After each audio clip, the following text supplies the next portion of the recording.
Former U.S. President Donald Trump imposed heavy tariffs on Canadian lumber, declaring that America does not need Canada's wood. Washington labeled Canadian lumber a national security concern and quickly moved to tax imports. Within days, markets reacted sharply. Lumber prices surged, crossing $650 per thousand board feet.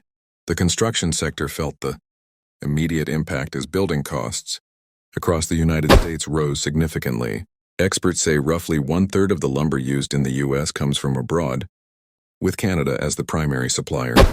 According to data, Canada provides around 12 billion board feet of softwood lumber to the U.S. each year, about 1/4 of total national demand. Even if every American sawmill operated at full capacity, production would still fall short by more than 3 billion board feet. Analysts warn that replacing Canada's role in the supply chain is not a short-term fix. Even with new factories and investment, it could take years to close the gap. American mills are already running near 95% capacity and continue to struggle with labor shortages. Rising lumber prices have hit the U.S. housing market directly. The National Association of Home Builders reports that every 1% increase in lumber costs adds about $1,000 to the price of a new home. When prices reached $765 per thousand board feet, the average home became roughly $10,000 more expensive. Meanwhile, Canada turned the crisis into an opportunity. Prime Minister Mark Carney's government launched a $500 million initiative to help the lumber industry expand into new global markets and reduce reliance on the U.S.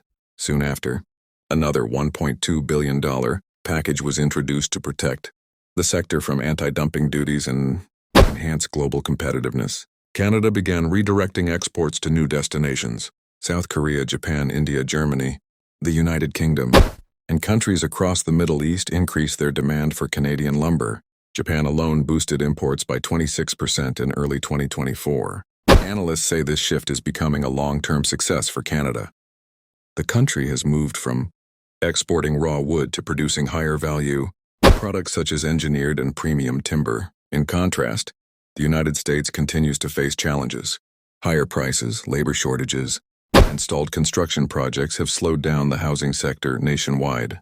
Many developments remain on hold and home shortages are worsening. Economists note that this dispute goes far beyond lumber. It is reshaping North America's economic balance. Canada is emerging as a stable and trusted global supplier, while the United States struggles to manage the domestic fallout from its own trade policies.